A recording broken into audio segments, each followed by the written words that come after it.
Entonces, en esta presentación vamos a dar pie, a dar paso al inicio de la segunda mini unidad del curso, mini porque la hemos ajustado debido a algunos cambios en el calendario, entonces vamos a dedicarle menos tiempo a esta temática que tiene que ver con las características, las estructuras, los sistemas del cuerpo humano y alguna relación con la salud humana.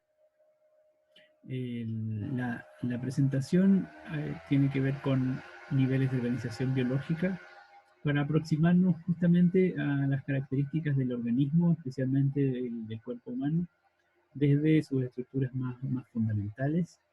Por supuesto, yo entiendo que no es una temática desconocida por ustedes, sino que probablemente es una nueva revisión de, de estas ideas que nos ayudan a entender, a comprender el funcionamiento de los distintos sistemas biológicos del organismo. Entonces, cuando hablamos de niveles de organización biológica, básicamente estamos hablando de eh, distintos niveles estructurales respecto de los cuales se organiza, en este caso, el fenómeno biológico en general. Estos niveles estructurales de alguna manera son definiciones hasta cierto punto convencionales, digamos, porque el fenómeno de la vida es un fenómeno integral, ¿no? Es un fenómeno complejo, dinámico, cambiante, evolutivo. Y sin embargo, cuando queremos comprender o queremos estudiar este fenómeno, como lo hace la ciencia en general, tiende a analizarlo desde, diríamos, perspectivas o de distintas posiciones que implica cierta priorización, que implica un, una cierta simplificación de los fenómenos. Y desde esa lógica entonces es que se pueden identificar lo que llamamos niveles de análisis o niveles de organización del fenómeno biológico, que por supuesto se distingue por algunas características reconocibles o que se van distinguiendo estos niveles por algunas características distintivas. Es así entonces que si partimos desde el nivel estructural más básico, más elemental, siempre es importante tener presente que ese nivel va a estar o va a corresponder al nivel en el cual encontramos a los átomos, es decir, las estructuras fundamentales de la materia. La materia en general, eh, cualquier tipo de material en el universo está compuesto de átomos. Tanto la materia inerte como la materia viva está siempre compuesta de átomos. Y distintos tipos de organización con distintos niveles de complejidad, pero finalmente o fundamentalmente la materia está formada por átomos. Y estos átomos serían entonces el primer nivel de organización de la materia y por supuesto del fenómeno biológico. Es un nivel en ese sentido, como es tan fundamental, podríamos decir, el más simple de todos. Pero el hecho de que sea el más simple de todos no inhibe o no implica que sea un nivel menos complejo, en el sentido de que ocurren procesos que son bastante, eh, eh, digamos, difíciles de estudiar, difíciles de comprender, y respecto de los cuales todavía no tenemos completo conocimiento.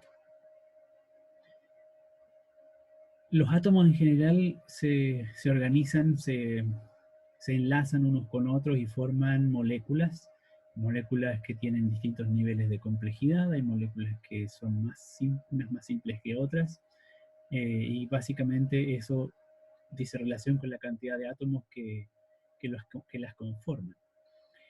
En general, átomos y moléculas son el campo de estudio de la química, fundamentalmente. Cuando se trata de moléculas muy grandes o muy complejas, justamente porque están compuestas por una gran cantidad de átomos, entonces en general hablamos de macromoléculas, moléculas grandes, básicamente. Y además podemos más o menos reconocer que estas macromoléculas son principalmente resultado o están asociados a fenómenos biológicos, a procesos biológicos. Por ejemplo, en el interior de la célula encontramos el citoplasma, donde justamente se trata de una estructura y de un conjunto de sustancias fundamentalmente conformado por macromoléculas. Cuando entramos en este nivel de análisis del fenómeno biológico, entonces la disciplina especializada es la bioquímica.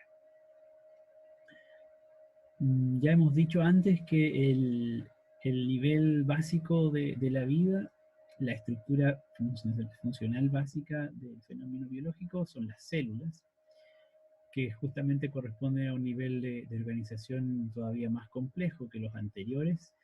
Por supuesto, tenemos que tener siempre presente que las células están compuestas por un conjunto de estructuras, y esas estructuras fundamentalmente están conformadas por macromoléculas, y las macromoléculas a su vez por enormes cantidades de átomos.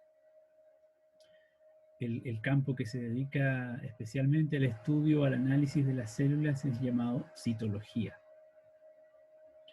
Las células, a su vez, ustedes saben, no se encuentran en general, cuando tratamos de organismos complejos, no se encuentran aisladas, sino que se encuentran en estructuras más complejas que las agrupan, o en las cuales se agrupan, y es lo que conocemos como tejidos. Los tejidos son el campo de estudio de la histología. A su vez, los tejidos forman parte de unidades estructurales más amplias y más complejas, en las cuales distintos tipos de tejidos se integran, y es lo que llamamos órganos, estructuras que desarrollan o desempeñan funciones más específicas en los organismos, que justamente en un nivel de complejidad superior constituyen digamos, un conjunto de organismos, aunque aquí deberíamos haber agregado, omití yo por alguna razón equivocada, un nivel de organización intermedio que entre órganos y organismos, que es el de sistemas, donde un conjunto de órganos aparece justamente relacionado en base a una cierta función, a un cierto conjunto de procesos que desarrolla el sistema para las necesidades vitales del organismo. Estos niveles de organización, desde los órganos, los sistemas y los organismos, son fundamentalmente campo de estudio de la fisiología, la anatomía o la morfología. En esta pequeña unidad, entonces, vamos a describir algunas características de los tejidos, órganos, sistemas, hasta este nivel, hasta la constitución de los organismos, hasta especialmente del organismo humano, de las necesidades del cuerpo humano y de la salud humana. Si es que pensamos luego en niveles de organización más complejos, porque los organismos en general tampoco, digamos, desarrollan su vida de manera aislada, sino que la desarrollan en relación con el ambiente y en relación con otros seres vivos. Entonces nos adentramos en el campo de la ecología, donde podemos reconocer todavía niveles de organización más complejos que los anteriores, como son las agrupaciones o los conjuntos de organismos de una misma especie, lo que llamamos poblaciones, cuando en un ecosistema, en un determinado hábitat, conviven distintas poblaciones de distintos seres, de distintas especies, entonces hablamos de comunidades de especies, y esas comunidades de especies habitan un entorno complejo, un hábitat complejo que implica la interacción del ambiente, digamos, físico, no vivo, con los seres vivos en general, y es lo que llamamos ecosistema. mientras que en el nivel más amplio y más complejo del fenómeno biológico, a nivel ecológico, podemos hablar del conjunto total de ecosistemas que constituyen, digamos, todo el espacio conocido en el cual encontramos a la vida, que es la biosfera. Así es que lo importante aquí es tener presente que estos niveles de organización, especialmente pensando en los organismos, son niveles de análisis eh, derivados de un proceso, digamos, histórico de desarrollo de la ciencia que ha ido de alguna manera comprendiendo la relación interna eh, de estas estructuras y las ha ido caracterizando de un modo cada vez más preciso. Lo importante es que estos niveles de organización no son independientes unos de otros, sino que están fundamentalmente interrelacionados y conectados.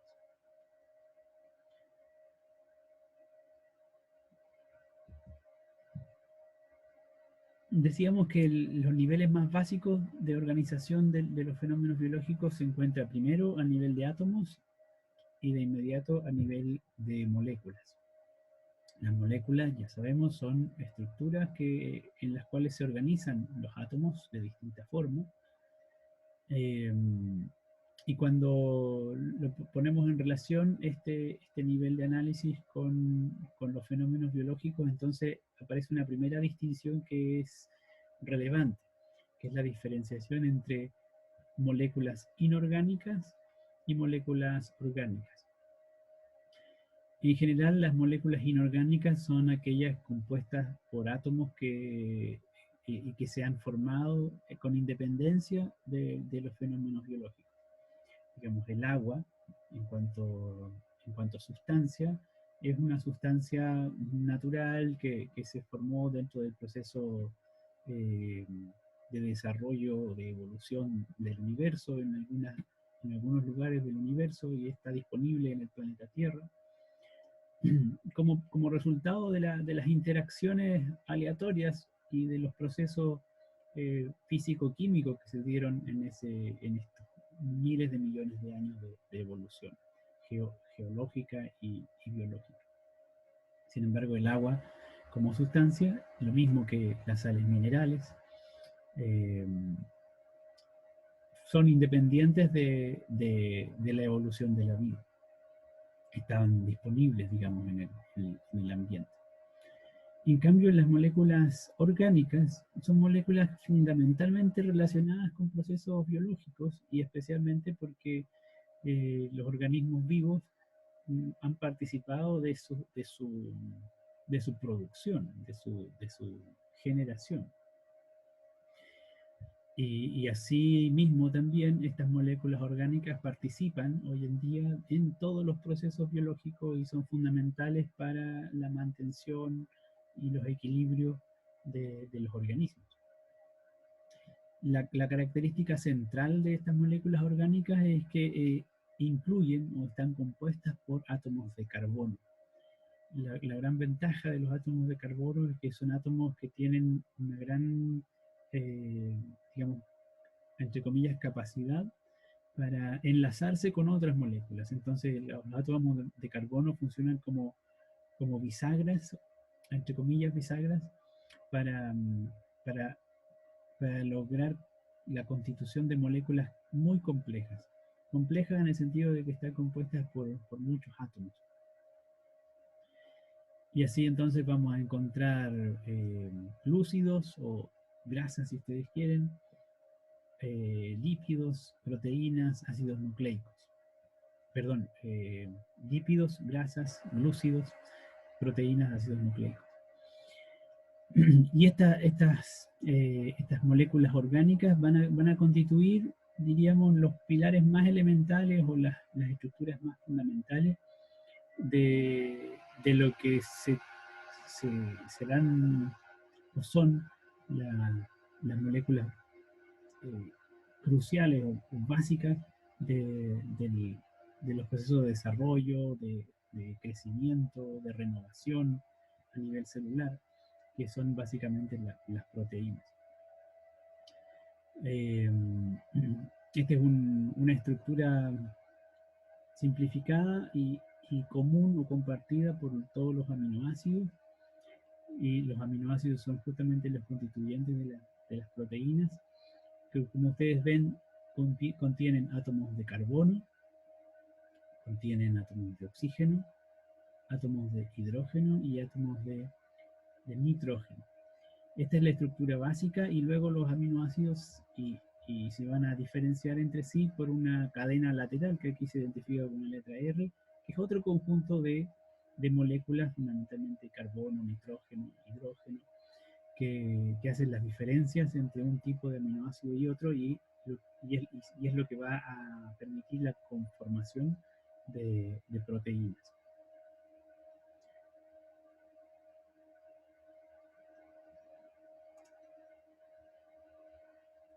Entonces, la gracia de las macromoléculas que se hacen parte de los procesos biológicos es que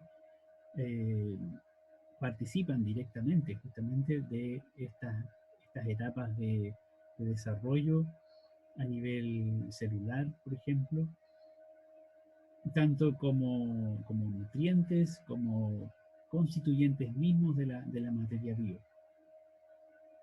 En estas biomoléculas que se hacen parte de los procesos biológicos van a incorporar,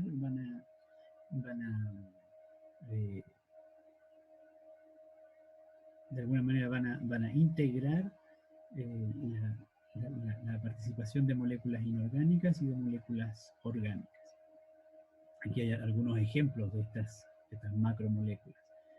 Probablemente de las más importantes y conocidas por nosotros, la misma molécula de ADN, que es una macromolécula que almacena, diríamos, la información genética, y que resulta fundamental para darle las características y las funcionalidades específicas a cada una de las estructuras que nos componen.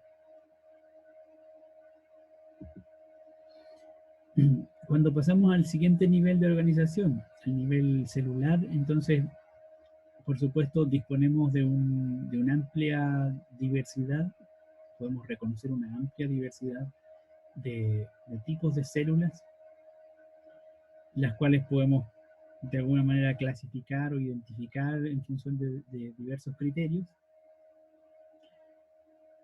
El primer criterio, el más elemental y más básico, por supuesto, es el que se relaciona con su origen evolutivo.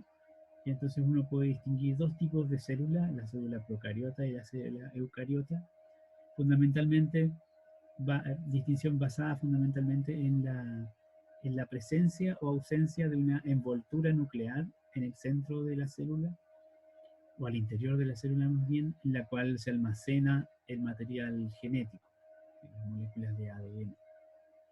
La célula procariota carece de ese núcleo, de esa cubierta nuclear al interior que proteja el material genético, sino que el material genético está disperso en el citoplasma de la célula. A diferencia de la célula eucariota, la cual sí tiene un núcleo diferenciado. En el mundo procariota especialmente, reconocemos o ahí clasificamos o identificamos especialmente dos grandes dominios de seres vivos, las bacterias y las arqueas. Vamos a ver que son organismos unicelulares compuestos justamente por células procariotas. En función de cómo se nutren las células, de sus requerimientos energéticos, especialmente en el caso de las células eucariotas, entonces distinguimos dos tipos de células, célula vegetal y célula animal. Vamos a revisar en breve. Y cuando miramos ya el funcionamiento o la participación mejor de la célula en el contexto de estructuras más complejas como son los tejidos y los órganos, entonces en términos de su función, las células pueden ser organizadas o clasificadas justamente dependiendo de qué es lo que hacen. Si participan de procesos de contracción o de defensa o de transporte, etc. Entonces, veíamos que a nivel celular uno puede identificar, puede reconocer seres vivos que están compuestos justamente por una célula. En el caso de las células procariotas identificamos bacterias como estafilococo, que es una bacteria que puede encontrarse de hecho en el cuerpo humano, especialmente en la piel. Y también encontramos este otro tipo de organismo unicelular, que no es propiamente una bacteria, sino que es una arquea, y que es bien llamativa, porque en este ejemplo que está aquí corresponde al primer microorganismo llamado Aloquadratum walsii, el primer microorganismo eh, cuadrado, que tiene esta forma, digamos, cuya célula es cuadrada.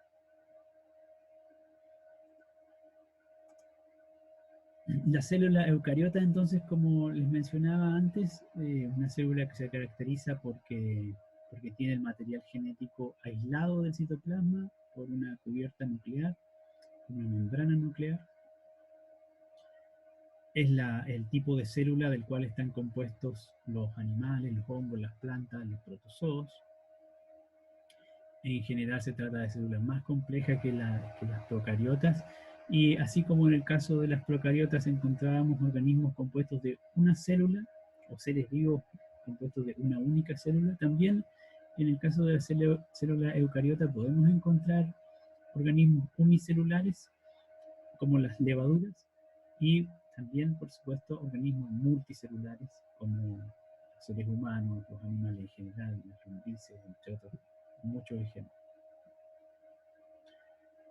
Esta es una fotografía justamente de un protozoo unicelular, Giardia lamblia, que también es cuando, digamos, es un parásito que se puede encontrar en el cuerpo humano, y cuando prolifera al interior del cuerpo humano, entonces se desarrolla eventualmente una infección intestinal.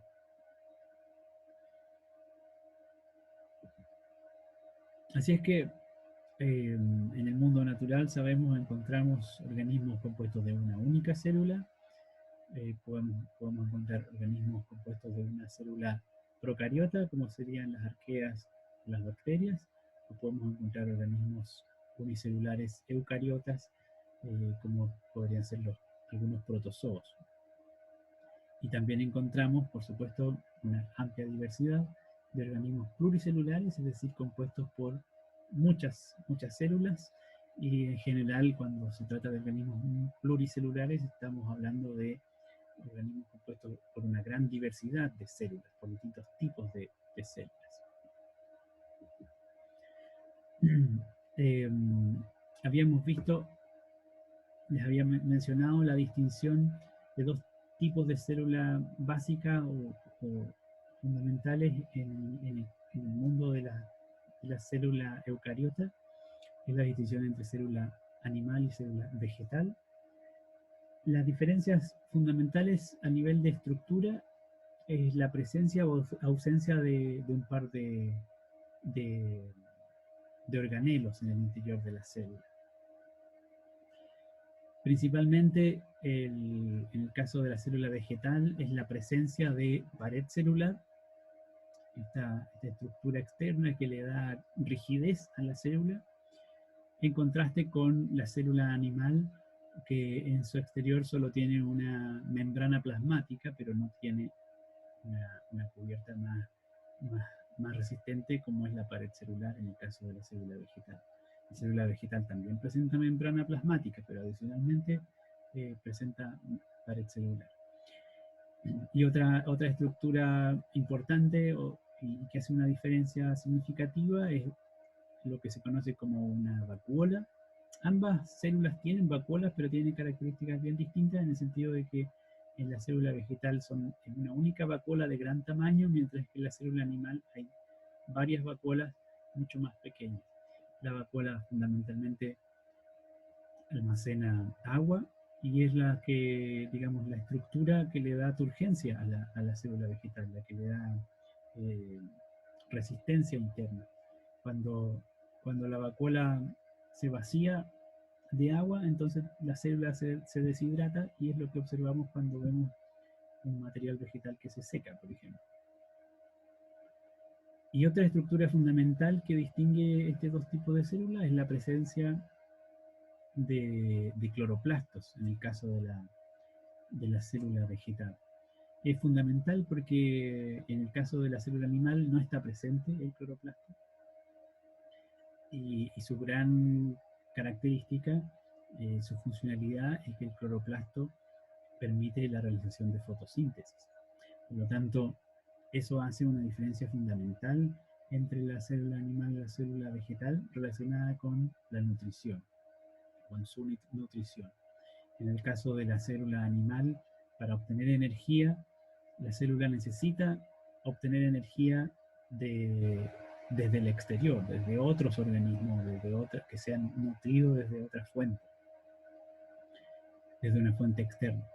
En cambio, la célula vegetal es capaz de producir su propia energía, su propia fuente de alimentación a través de la fotosíntesis, que es el proceso que se realiza en en el cloroplasto, en parte del cloroplasto. Así es que diríamos estas dos serían las diferencias más sustantivas, la presencia de pared celular en el caso de la célula vegetal y el tipo de nutrición autótrofa que tiene la célula vegetal. Eh, Aquí tenemos un par vistas al microscopio que contrasta célula vegetal con célula animal. En el caso de células de la Elodea canadensis, una planta de acuario, y en el caso de huevos de rana que consisten justamente en una única célula, donde podemos distinguir incluso el núcleo de la célula.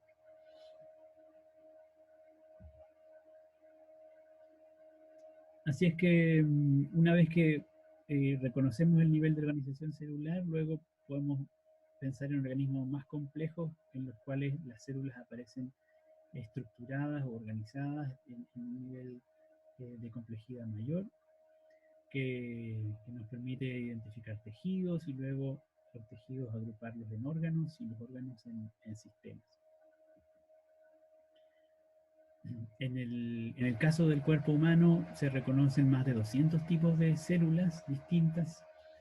Aquí hay algunos ejemplos de esas células que podemos encontrar. Por ejemplo, las células sanguíneas, las células que transitan por la sangre, los eritrocitos, o las células adiposas o células nerviosas, etc. ¿no? Cada tipo de célula va a desempeñar un rol específico en una determinada estructura. Eh, pero quisiera terminar esta parte con con este dato asombroso, ¿no? A pesar de que estamos identificando las estructuras básicas del organismo humano y lo reconocemos a nivel celular, uno puede hacerse esta pregunta: ¿cuántos individuos somos cada uno de nosotros? Y habitualmente, digamos, cuando nos miramos a nosotros mismos como cuerpo humano, tendemos a reconocer esta parte,